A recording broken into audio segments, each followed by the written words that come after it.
And good afternoon, everybody. You are tuned in to TV Courtroom, hosted by yours truly, attorney Michael Cord, aka Michael X, aka the angriest black man in America. This is a 60-minute show, and we want to make sure we use every single minute of this show to enlighten you. So there's going to be two topics. One deals with the issue of race in America. In particular, it deals with the issue of race in connection with the election.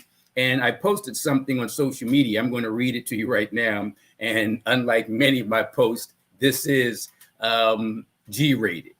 It's not like many of my profanity-laden posts. And when I use profanity on social media, it's not gratuitous. It's essential. But I'm not going to do that here. So I'm just going to read to you something I posted on Twitter and on Instagram. It goes like this. And remember, we're talking about two topics today. One deals with race and racism in America as manifested most recently in connection with the election. The second topic we're going to deal with is the Philadelphia School District. And we're going to have a guest to talk to us about that in about those 7-8 minutes. But I want to start out by reading to you what I posted on social media. By the way, if you want to know the real me and what I'm all about, you got to follow me on social media, Twitter and Instagram. And they're both at Michael Cord, MichaelCoard. Michael Cord, that's Twitter and that's Instagram. And by the way, in connection with this show, TV Courtroom, you can watch it Comcast channels 66. Comcast channels 66 and 966. Once again, Comcast channels 66 and 966. In addition, Verizon Fios. That's at channels 29 and 30. In addition, you can check us out all the time at phillycam.org/web-channel. That's phillycam.org/web-channel. And what about Facebook? And what about YouTube? You can catch us on YouTube at Television Courtroom. That's YouTube at Television Courtroom. And you can catch us on Facebook at PhillyCam. So that's how you follow us. That's how you watch the show. And I'm hoping that not only are you watching it now, but you are contacting family and friends to let them know that TV Courtroom is on. And again, two topics. One, race and racism in connection with the recent election. And two, the Philadelphia School District. I'm going to introduce our guest in about 7-8 minutes or so. But let me just read what I posted on Instagram and Twitter. Don't be surprised when white racist Americans in white racist America vote as a majority for white racist American candidates with a white racist American political platform. Be surprised when they don't. You know, I always say that, and this was a line I saw in the film JFK, where one of the prosecutors said, "What do you expect from a pig but a grunt?" So when you see the outcome of the elections all across the country, where in Virginia, for example, I guess that was the biggest race in the country for governor, and a guy named Glenn Youngkin won the gubernatorial election in the Commonwealth of Virginia. And it was on a platform of anti-critical race theory. That's essentially was his platform, that, hey, we're not going to force our white children to be brainwashed by Black history. We don't want them to know about slavery and sharecropping and convict leasing and Jim Crow and the civil rights struggle. We don't want our white kids to know anything about that, because that will adversely affect their psyche. And that won. That campaign platform won. And even here in New Jersey, I should say next door in New Jersey, although the Democrat did win, it was a much closer race than it should have been for governor, based on the platform of the Republican candidate. And then you got the new guy who beat the Democratic Senate president in New Jersey. Here's a guy who's anti-Black, anti-Muslim, and anti-critical race theory. And these people have won and are winning. As I said, as I wrote in my post on social media, and let me read it to you once again, because it's sadly and tragically true. Quote, Don't be surprised when white racist Americans in white racist America vote as a majority for white racist American candidates with a white racist American political platform. Be surprised when they don't, unquote. And it's really interesting because I pointed out that these Republican candidates who ran and either won or came much closer than they should have didn't have a platform other than an anti-Black platform, a pro-white supremacy platform. And they say that racism is based on ignorance. And that's so true. It's like that. Don't get me wrong. There are bright people, some of them who are racist, but for the most part, racism is based on ignorance. And I'm going to give you a prime example because we're about to play a clip. It's a short clip that's been circulated on social media, and it's dealing with a voter in Virginia in connection with that campaign. And the voter was asked the question, a white guy, what's the key issue in this race for governor? And when I say that racism is based on ignorance, this little clip, about 10 seconds long, is going to prove it to you. Take a look at this. What's the most important issue in the governor's race here in Virginia? Getting back to the basics of teaching children, not teaching them critical race theory. And what is critical race theory? Well, I'm not going to get into the specifics of it because I don't understand it that much, but it's something that what little bit that I know, I don't care for. And what have you heard that you don't? Well, that you don't like? I'm not gonna.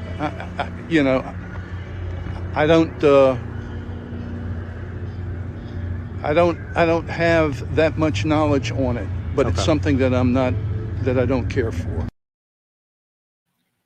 You know, that's almost funny, and that seems like a clip from Saturday Night Live or The Daily Show or Stephen Colbert, but it's not a clip from a TV show. That's real.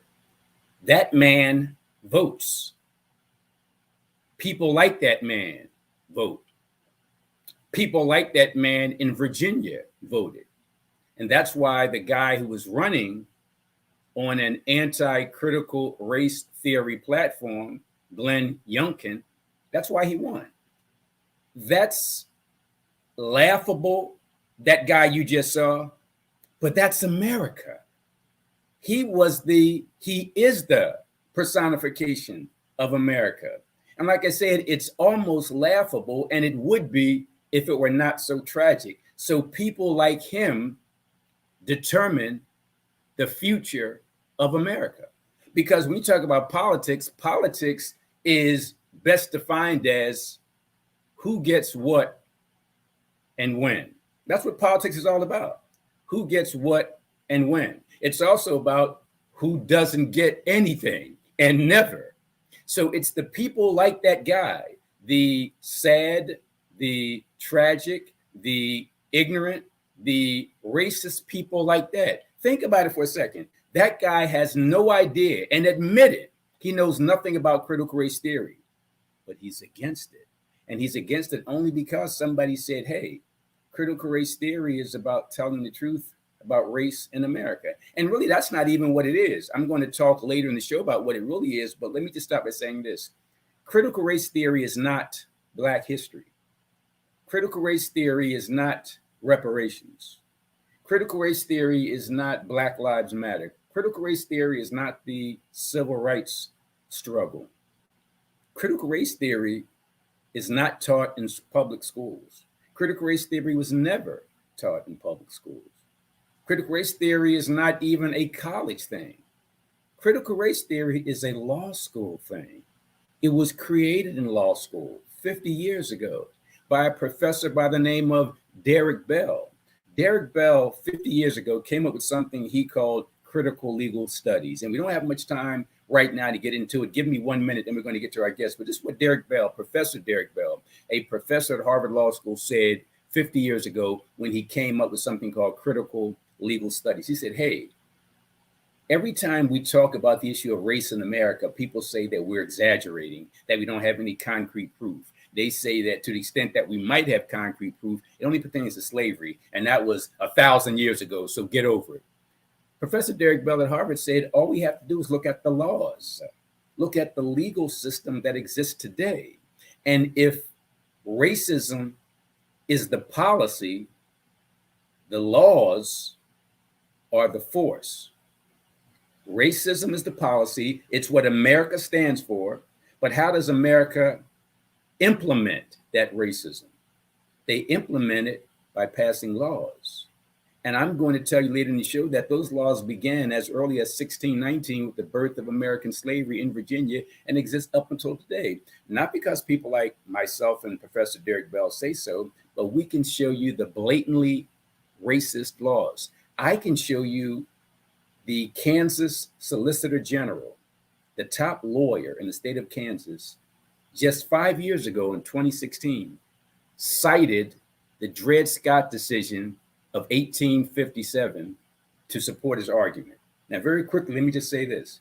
The Dred Scott decision of 1857 said this: Black people have no rights that white people are bound to respect. First of all, the Dred Scott decision has never, I repeat, never been overturned by the U.S. Supreme Court.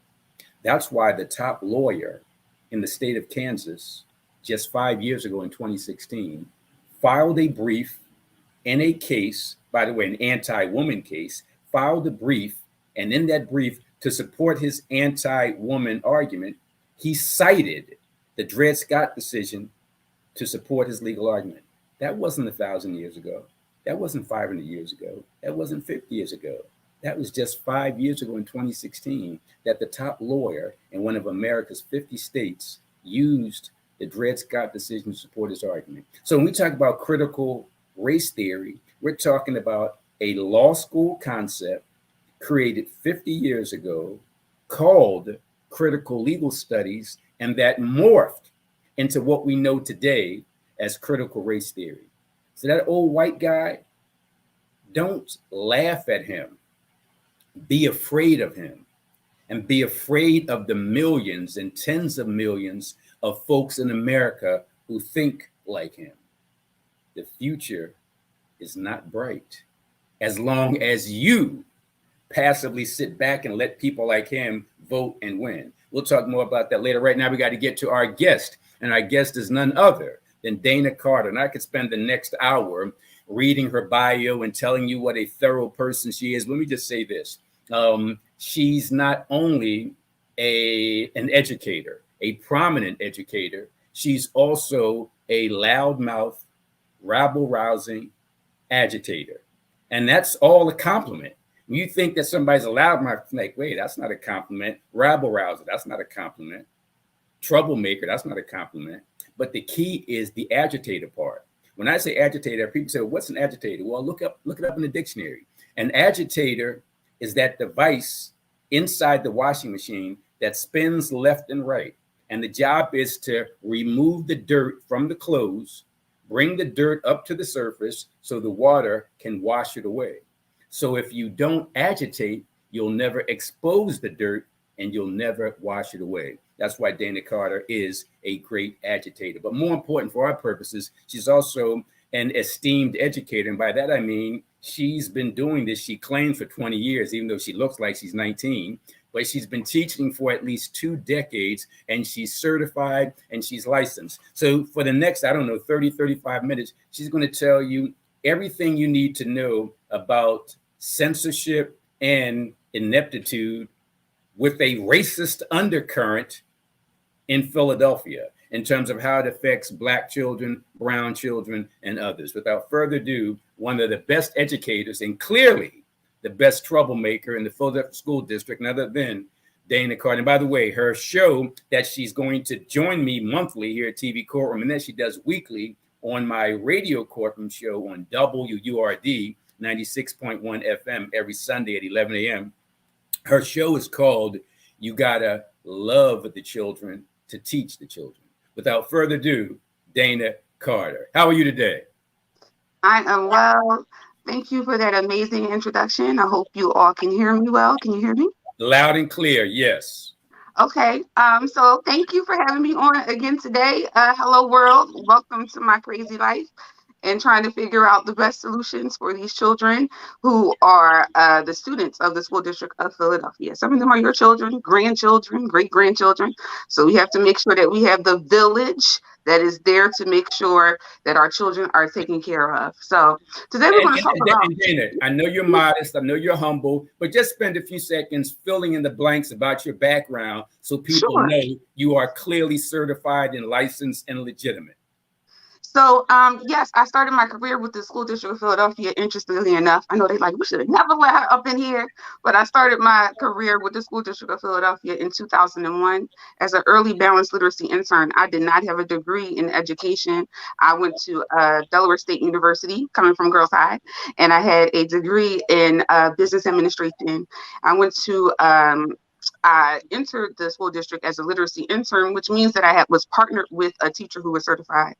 As I was going through that process of certification, I attended Arcadia University and I graduated with a certification in elementary education as well as a master's degree in elementary education. I graduated sometime around 2006, so I've been certified around since that time. But I've been teaching since 2001. I left the school district. I went to charter schools. I was an assistant director at a charter school for a little while, Walter G. Palmer, which is an amazing charter school.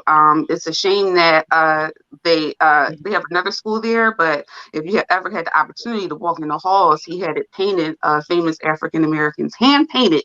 So that was great for the children to see. And it's also a reason why it's important to have Black people leading schools that have Black children in them. After that, I went back to the school district and left and went to Abu Dhabi. So I was a teacher over in Abu Dhabi in the United Arab Emirates for 2 years. Over there, I learned how to read and write and speak Arabic on a basic level so I can kind of get around. But before I went over there, I was actually almost fluent in Spanish. It's interesting when you learn how to speak different languages. I felt like when I came back to America in 2015, I had to learn how to speak English over again because I was used to speaking English in a manner that was easily understandable to people who didn't speak English. So that's just a little interesting little quirk. So a lot of times I feel myself pausing, still looking for the right word in English. But what I'm going to do right now is I put you on the spot and ask you to give us a greeting in Spanish and in Arabic. Sure. So in Arabic, I'll say Assalamu alaikum and marhaba. Peace be unto you and welcome. Welcome to the show. In Spanish, I will say ¿Cómo estás? Bienvenidos. That means how are you? And it also means welcome in Spanish. So look, I said the same thing in English, in Spanish, and Arabic. All praises due to my ancestors, and the creator and everybody whose DNA flows through me, who gave me all of those little smart genes that I have. So yeah, that's a little bit of my background, just a little bit of the extra stuff. And throughout my career, I have always been a diehard advocate for the students. Listen to what I'm saying carefully. I'm a teacher who is an advocate for the students, and because I'm an advocate for the students, I'm not a fan of the Philadelphia Federation of Teachers or any establishment that protects people or individuals that I've seen harm children. Not that I'm against any type of unions. I'm a strong supporter of unionized employment. However, I always say the Philadelphia Federation of Teachers need to have high standards. You can't continue to protect people who are racist and abusive towards Black children. You have to make sure that you have those policies in place that protects children first. And if you move towards protecting children, if you focus on children's kids first, then teaching will be easier overall. So there's just a little background. It has nothing to do with what I plan to talk about today, but that just gives you a little idea of my angle and my advocacy. I'm a racial and social justice advocate, so that means, of course, I focus on Black kids in all systems that have white supremacy, and this is America, which means all systems in America, unless we build them by ourselves. Black people. All right, cousin. Here we go. So today what I'm going to focus on is the school board. If you love the children, you got to learn how to advocate for the kids. You have to advocate for kids in America because this was a system that wasn't built to educate Black children. So if you are a Black person or if you are someone who's not white, you have to make sure that you are doing everything possible to involve yourself in your child's educational process. When I was a teacher in school, I was a school-based teacher leader. That was one of my positions, which means I was outside of the schools and outside of the classroom, and my office was actually in the office. And sometimes parents will come into the school. This is when I was at Penrose. Parents will come into the school and they would act crazy, going off. I would welcome it. It was my first year as an SBTO, but I would welcome it. You know why? Because the opposite is you doing absolutely nothing, right? So I would welcome parents coming into the office and acting a fool, because that shows me how much you care about your kids. But at the end of the day, I need for you to sit down and have this conversation. And if your child is wrong, you need to hold your child accountable. But if somebody did your child wrong, we need to make sure that that person is held accountable as well. So it has to go both ways. We can't institute policies that discipline the children and the people in front of them get away with abusing them or not educating them properly, and we do nothing about that. All right, I keep looking over here because I have notes, which I haven't even touched yet. So now I'm going to get back to what I came here for. The speaker's policy for the school board. One way to advocate for your child, in addition to going directly to the teacher. So let's just talk about processes. Chain of command. If you are having a problem with your child in school and you need to remedy the situation, you first go to the teacher, right? Let's say you go to the teacher, you don't like the response, you give it some time and you feel like your child or you are not getting the proper responses to the situation. Then you go to the principal or whoever is directly over the teacher. Let's say you still are not getting what you need to get. You go to the assistant superintendent. That is the person that is directly over the your child's principal. Every principal has an assistant superintendent that they report to. Find out who your child's assistant superintendent is. Send them the emails. Make sure you have a paper trail. Unfortunately, everything has to be on paper. So make sure you're sending emails. And for the email that you send to the teacher, to the principal, for the email that you send to the principal, to the assistant superintendent. And if that doesn't get anywhere, then I would suggest that you contact someone in 440. You can contact the FACE office. That is the Office of Family and Community Engagement. You can contact the superintendent's office. You can send an email to Dr. Hyde. You can go online and submit a complaint, especially if you think your child is a victim of bullying and harassment. Or you can go to the school board. Here we go with the school board process. You can go to the school board. The school board consists of individuals that were appointed through a process outlined by the mayor. Mayor Kinney. Mayor Kinney is elected through your votes. So being as though, in my opinion, they are representatives of him to take care of the school district, they have to listen to his constituents when they complain or have issues that they need resolved. You as an American have a right to petition to your government for a remedy for any type of governmental issues without fear of reprisal or retaliation. That is your right as a citizen of this country. So let's go back a little bit in history. So in January of this year, the School Board of Philadelphia changed the rules for speakers. We got to go back. Why did they change the rules? This is just, in my opinion, some things that had happened prior to the rule change. In July of last year, the school district of Philadelphia was going to fully open in the midst of the coronavirus. They were planning to fully open schools in September. When the word got out that the school district of Philadelphia was planning to fully reopen schools in September, just imagine the climate of America last year. There was the outpouring from the community, and 143 people signed up to speak at the school board meeting in July of 2020.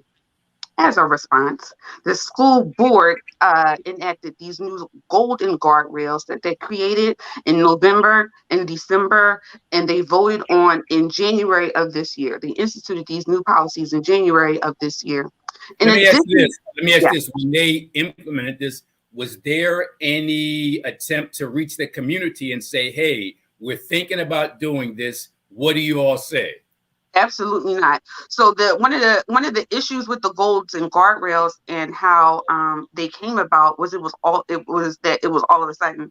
The rules for the speakers were one way in December, and it was a few days before the January meeting they announced these new goals and guardrails, and they changed the speaking rules. There were a number of rules that they changed. One of the rules that they changed is that they reduced the time that speakers can speak from 3 minutes to 2 minutes. And they also limited the number of speakers from the unlimited number to 30 speakers, just generally. That was the rule.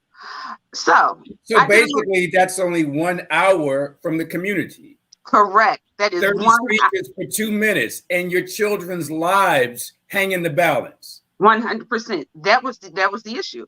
So what I did was, and there were two specific rules that I had problems with. Other than what I just said, there were two specific rules. I'm going to tell you what those rules are specifically. All speakers are asked to remember that the board meetings are opportunities to engage in civil discourse. Individuals may be ruled out of order if they make disparaging remarks of a personal nature regarding any individual, whether or not this person is present, in which case they will be directed to address their comments to the appropriate district administrator. I had an issue with that because if you have a problem with someone, how can you not come to the school board that is there to manage them? The other issue is that the presiding officer may interrupt or terminate a participant's statement when the statement is too lengthy, personally directed, abusive, obscene, or irrelevant. Now, that is determined by the person who controls the microphone, and that, I believe, her position is the chief general counsel for the school district of Philadelphia. That is the person who sits there and calls the names and reads the rules. She is the chief general counsel for the school district of Philadelphia, and she basically controls the school board meetings. That you see. Just so I'm clear. So that person is the judge, the jury, and the executioner who defines abuse, who defines obscenity, and who defines what's irrelevant. And that's it. 100%. So I saw it.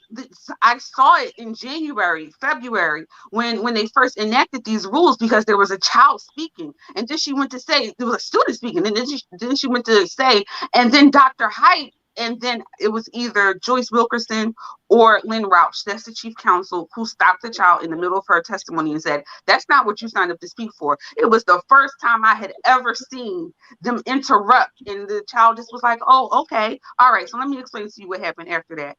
After that, I was livid. Like I felt like I was neutral with the school board. I was kind of neutral with the school board until this particular situation in January when they limited the speakers, because that's my trigger. Like, that's your job. Your job is to listen to people and their gripes and figure out a way to remedy their issues. If you don't like it because you had to spend 8 hours at a school board meeting, 143 people is indicative that something is wrong in the district. You shouldn't then limit the people speaking. You should get to the root of the problems, but you're not going to get to the root of the problems if you are limiting the speakers. So when they did that in January, I'm still upset about that. As you can probably tell, I'm still a little bit upset about the fact that they said that they don't want to hear from the community. So I started to research different cases. That night, I stayed up and I researched different cases that had already set precedent, or I found that had already set precedents. And I kind of mentioned this before, but I'm going to give you the specific cases if anybody wants to look it up themselves. It's Baca versus Moreno Valley Unified School District. And that was in 1996. That was a federal district court in California.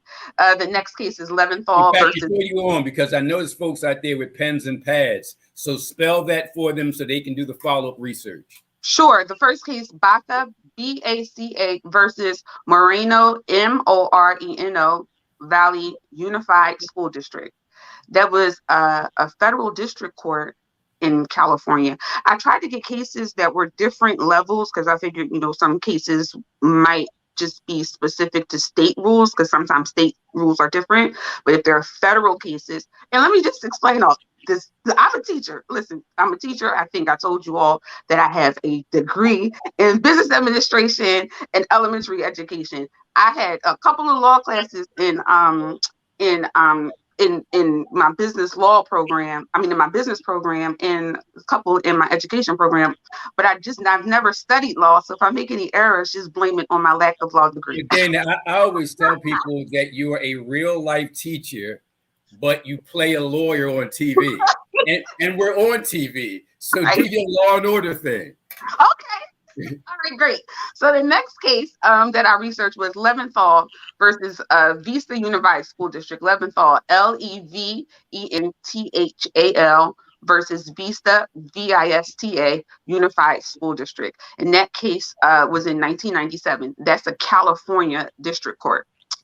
The next case, I'm going to have to spell this one for you, is MNYOFU versus the Board of Education of Richmond Township High School. That was a United States District Court that deemed these items, similar items. This man was actually talking during the school board meeting, voicing his opinion about different policies and a specific individual, and they cut him off. He sued them. And the United States District Court ruled that was unconstitutional. So I actually took the rulings. I'm just kind of speaking, right? But about the cases, but I actually took those specific cases and their rulings, and I sent it to City Council and the school board. And I told them, I said, these cases already set precedents. This is just me sending it by myself. Just little old Dana, can you just please change the rules, right? Of course, they didn't bite. All right.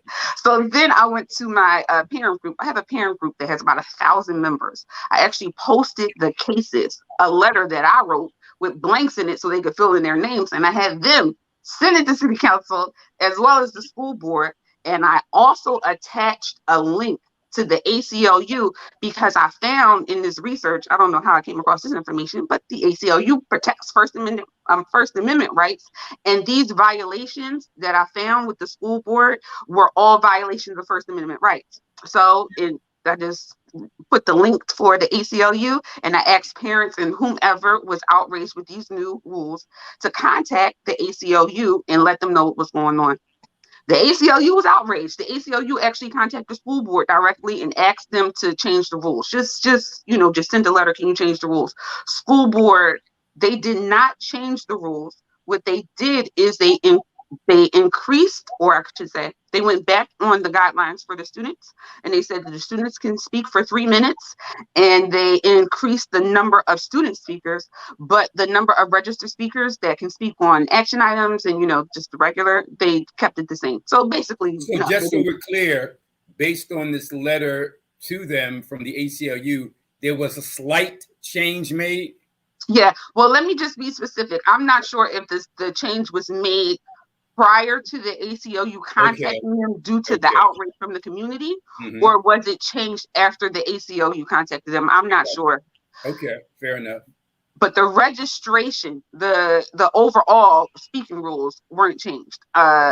What the ACLU was asking for, in terms of going back to whatever the speaking rules were, they didn't oblige to the ACLU's demand. So the ACLU now has a lawsuit. I don't know if the ACLU sues them or they guide people through the process of suing them. Herb Ed Advocates and the Alliance for Philadelphia Public Schools, those are the two plaintiffs in the case against the School District of Philadelphia, because of course, after this whole thing went, a whole lot of people signed up.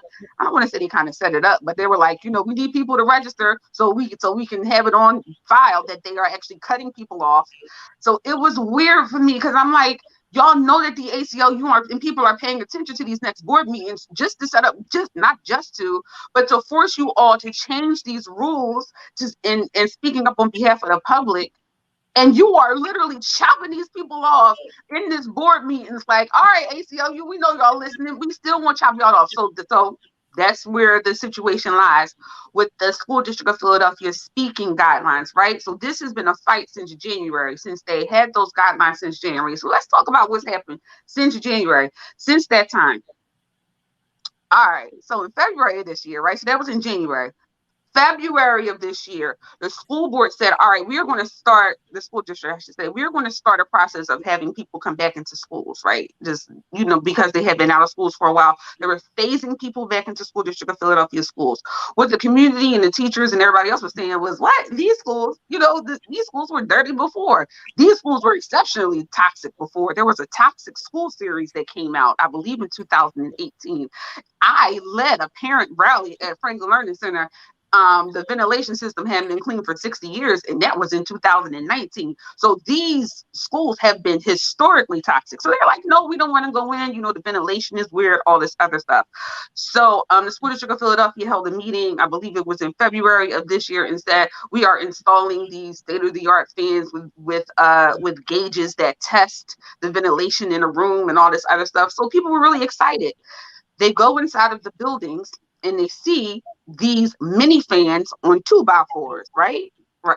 This was the ventilation device, the state-of-the-art ventilation devices the school district was installing in schools. They're about maybe 8 inches high, but the school district of Philadelphia windows only open maybe about 6 inches. They had to do some weird stuff in order to get them in there. Anyway, they put the fans in there, but when or they attempted to, but somebody from the school district took pictures of these fans that they were installing and put it on social media. I then was able to see the manufacturer of the fans. I contacted the manufacturer and let them know that their fans were being used for this use for ventilating school district of Philadelphia schools. And then the let rest me just say this. Normally, I don't condone snitching, but in this case, snitching was right on time. Well done. Well done. And Dana, before you continue, because you're on fire as you always are on my radio courtroom show and as you were today and the last time you were on, and people really want to get a hold of you. So before you go on with your points, I want you to talk about how people can contact you and that Canadian organization that you're a part of. Yes, parents of Black children. So you can I actually had a meeting with them this past week. We're trying to get a specific contact information for American parents and contact information for Canadian parents, but still you can contact me at info@parentsofblackchildren.org. Please make sure you reach out to me. That way you can contact me on LinkedIn.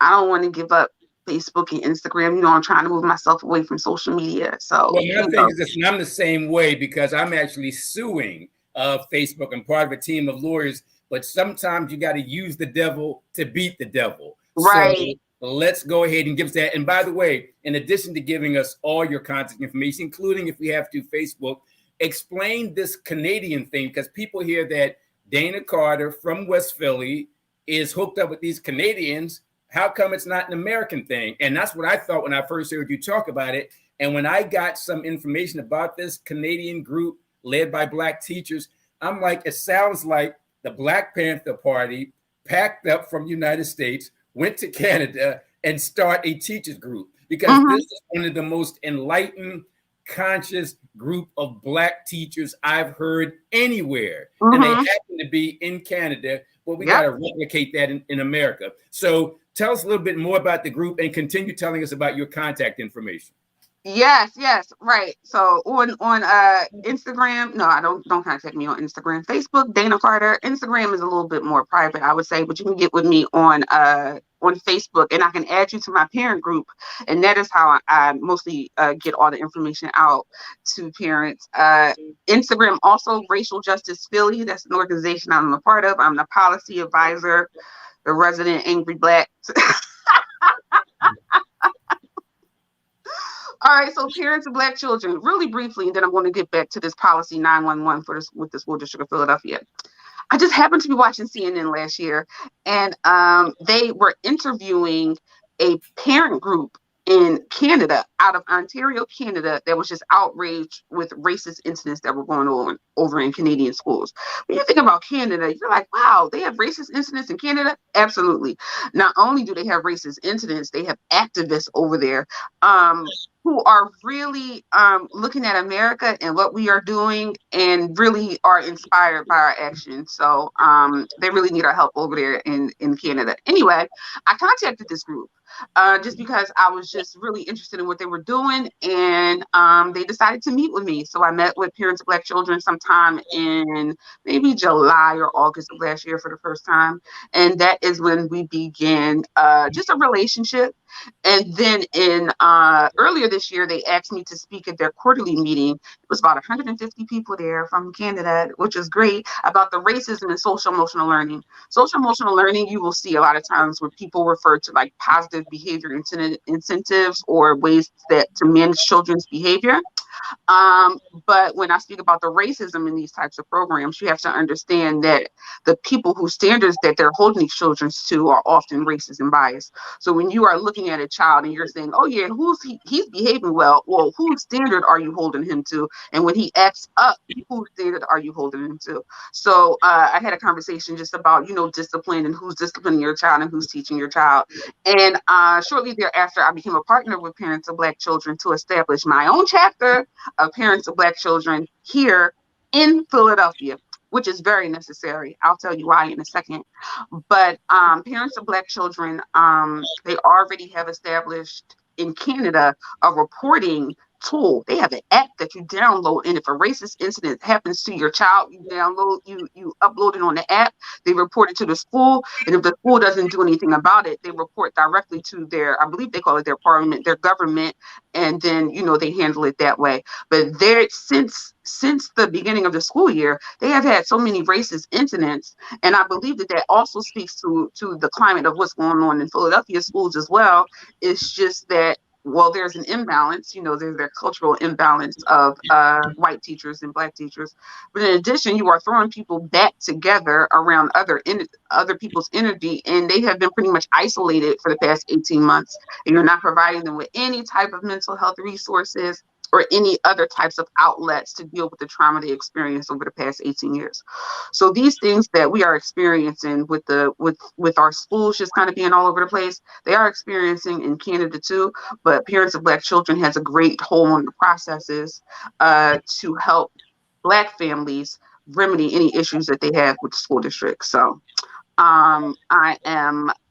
it is my pleasure to be a part of that organization and starting the chapter of Parents of Black Children right here in Philadelphia. So next week, listen, that's a lot of work. Next week, I'm going to get the social media pages going. It's just interesting that I'm trying to move myself away from social media, but I feel like stuff keeps pulling me back. And this is one of the things, because it's a great way for me to get the information out to the parents and the community that this organization is here to help and support. So I have to get that information up. So I'm giving myself a deadline by Wednesday. Look up Parents of Black Children on Instagram. You also can find Parents of Black Children on Twitter. The Canadian page is already up and running. So you can look up Parents of Black Children on Instagram, Parents of Black Children on Twitter. And once my Parents of Black Children and Philadelphia page is up and running, they will post it there. So you can find it there on Parents of Black Children. And those of you who are tuning in, you're listening to a local educator, certified experience. Dana Carter, been doing this for 20 years, fighting for our children. We're going to spend another 10, 12 minutes with her. And by the way, those of you who don't have those fancy gadgets, social media and email and all that, Dana Carter is a member of our attack group, ATAC, Avenging the Ancestors Coalition. So if you need to reach her by phone, you can call ATTAC, ATAC, Avenging the Ancestors Coalition at 215-552-8751. That's 215-552-8751. You can also catch her every Sunday on my radio courtroom show at WURD 96.1 FM. So for the next 12 minutes, Dana Carter, the microphone and camera are yours. Okay, great. All right. So getting back to how you can advocate for your kids and just the ways that I feel like the school board of Philadelphia is silencing the community. Also, since so I think I went over the issue with the speaker's policy and just some of the things that have happened since the speaker's policy was redone by the school board. We had the issue with Fangate, with those spam pictures being posted. SLA Beaver wasn't ready to be open in September, but they didn't properly notify the parents of the building conditions, and somebody went and took pictures of the porta potties that they were using, that they were going to ask the students to use, and they posted it online, and of course that started a media storm. Additionally, at Mitchell School, because there was an issue with food services, at Mitchell School, maybe about a month and a half ago, the food wasn't delivered, lunch wasn't delivered, enough food wasn't delivered. So the school staff and the principal had to go and get pizza delivered and pick up pizza in order to feed the children. So these are just a number of issues. This is all going to it's all going to make sense in a minute. Just stay with me.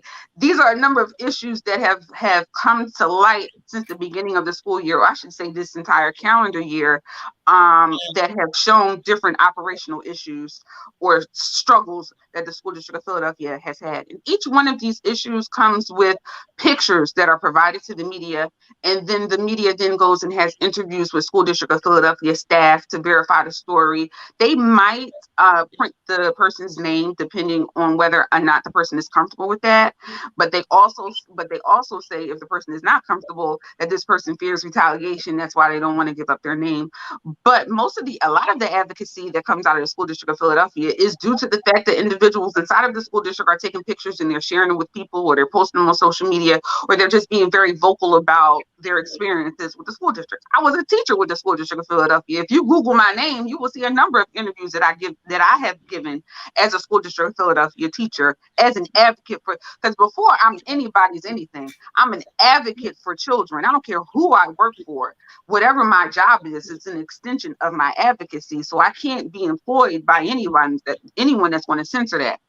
Yesterday, there was a policy meeting. The school board has policy meetings.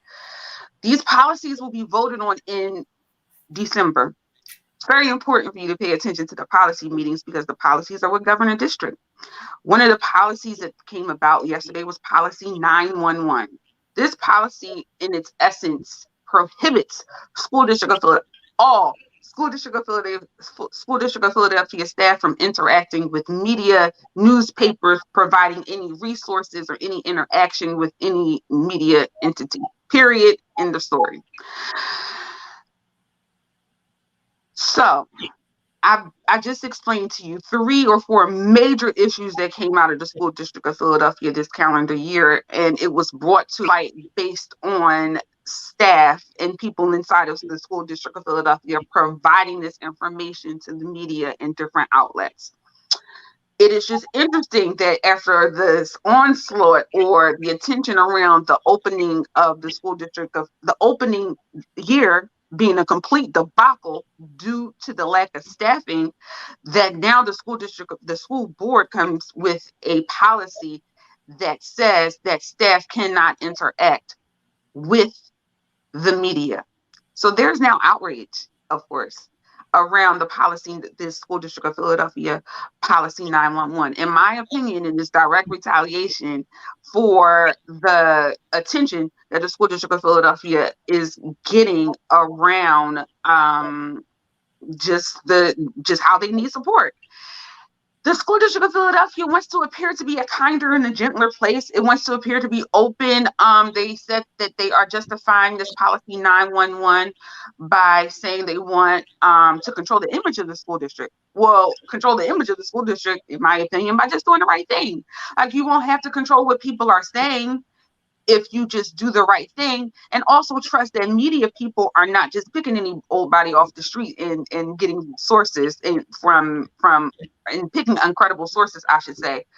They're getting sources that are close to the issues, that are verified sources, and they are getting information out to the public that needs to be published. So it's just weird that the school district would actually propose this policy, and the school district of Philadelphia, the school board would consider it. So Mallory Fitz Lopez, who is a school board member, was completely outraged by policy 911. She said that it appears to be a gag order, which I agree. They are going to send policy 911 back to the table, and it is going to appear on the December agenda. It is very important for you to sign up for this meeting. Make sure you are taking the information that I'm saying. Don't take it as the truth. Verify it for yourself. And how do people sign up for this meeting? Go to School Board of Philadelphia speaker registration. Put that in any search engine, and the form will come up for you to register to sign up to speak. The meeting does not open. The link does not open to sign up until the Monday before the school board meeting. The school board meeting is the last Thursday of every month. So that means that the link opens on that Monday at 4 p.m. Sign up to speak. Remember, I told you that they are limiting the speakers to 30. Make sure you sign up to speak just to voice your outrage, or just to let them know that you are here and you're a concerned citizen. You are a part of the village.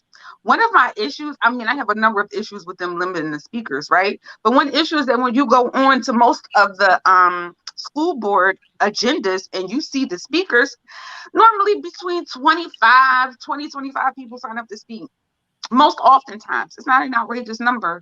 So it's like you have this overbearing rule limited to 30 when not even 30 people sign up to speak. The only time there is outrageous or an elevated number of speakers is when there is a pressing issue in the schools, and people want to be heard. So it's just odd to me. I just don't understand how anybody on that school board can consider themselves an advocate when you hear somebody speaking, and when their testimony gets to 201, you cut them off. Like the mic goes off. You turn their screen black, and then you limit it from 3 minutes to 2 minutes in the first place. So I don't understand how you could be for the people and sit on the school board and remain silent about this speaker suppression policy as well as policy 911. I applaud Mallory Lopez for speaking up about the policy 911, but I also wish that she would speak out about this speaker suppression policy. I don't know if they're in some sort of a bind because it's already in the courts. I don't know the process of being able to just say, all right, can we just call it off and go back to how it was? I don't know if that's possible, if it's too far gone now, but I just believe it's wasting School District of Philadelphia money and resources by defending a lawsuit that silences the people. How do you defend that? Anyway.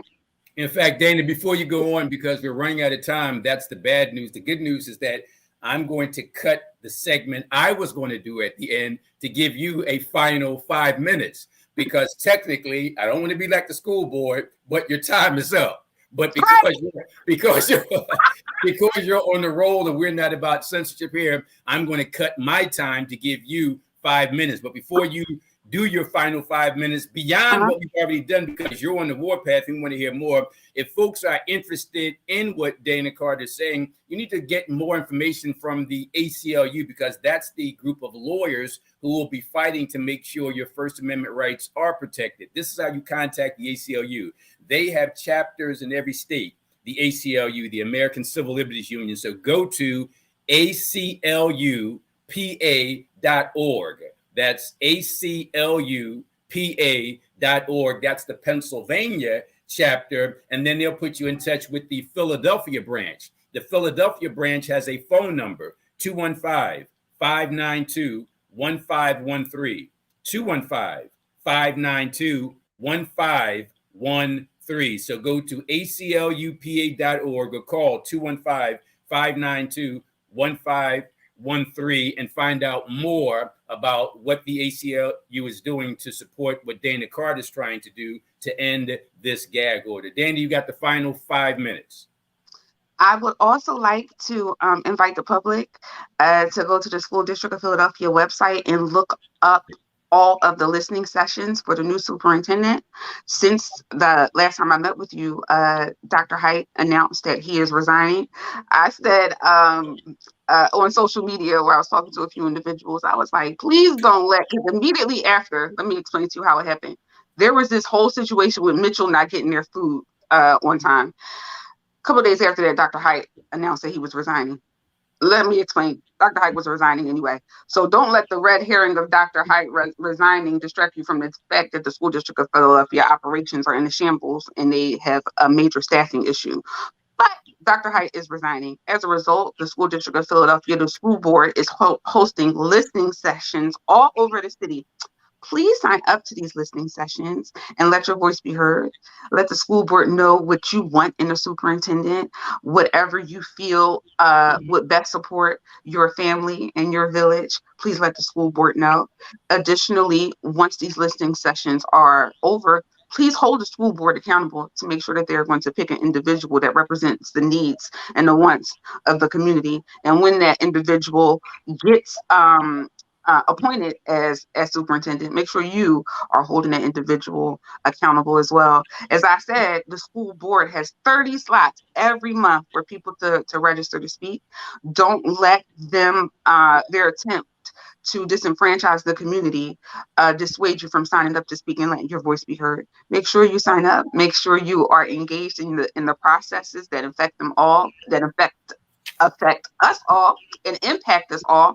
I say to everyone, if you focus on healing the schools, you heal the communities. If you focus on healing the communities, you heal the city. And imagine what you would do if you focus on healing the cities and the cities are healed.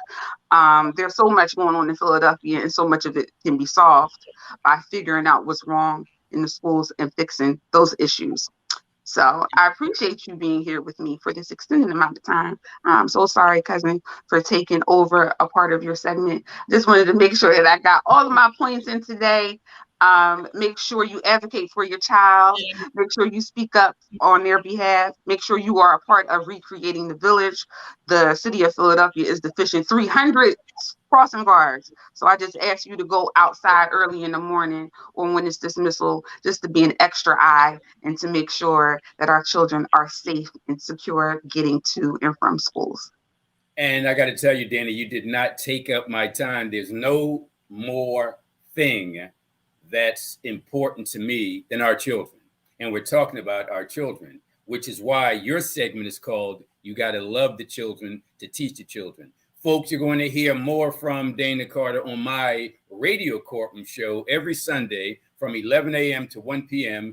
WURDradio.com. That's WURDradio.com. And you can listen to us at WRD 96.1 FM. You can reach Dana Carter, as she pointed out, on Instagram. And you can follow her on Instagram and Twitter, as well as Facebook. That's Dana Carter. She's also a member of a group called Racial Justice Philly. You can email her at info@parentsofblackchildren.org. And since Dana took up all my time, I'm going to have like 3 minutes to talk to you about the election and critical race theory and racism. But it's important because if we have more conversations with people like Dana Carter, then there'll be no need to have to fight to tell the truth about critical race theory. And it's all connected. It's all connected. And thank you, Dana. We look forward to hearing you on the radio on Sunday and having you back next time at TV Courtroom.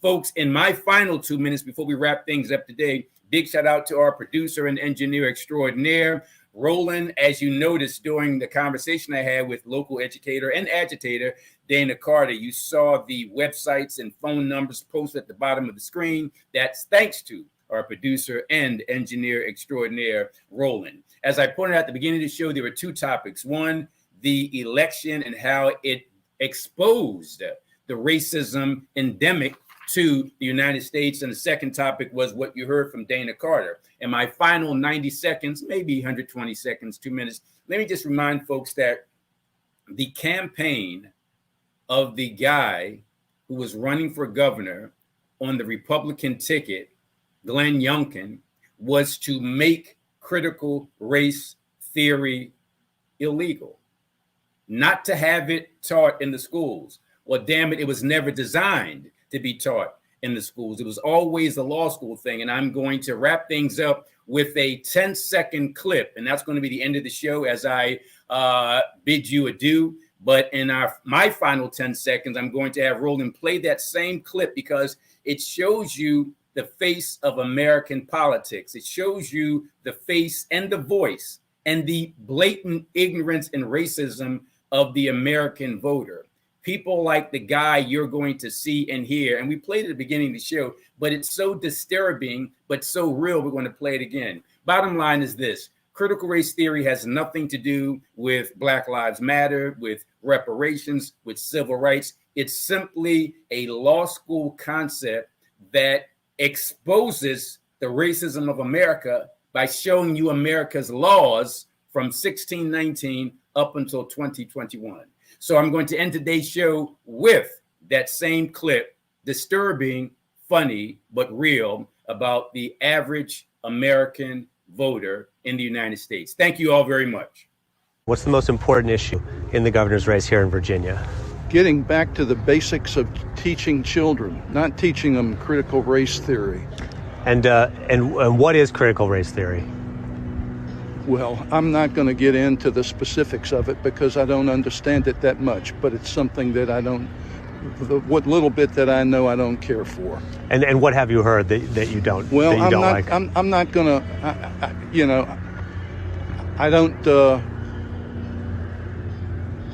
I don't have that much knowledge on it, but It's something that I don't care for.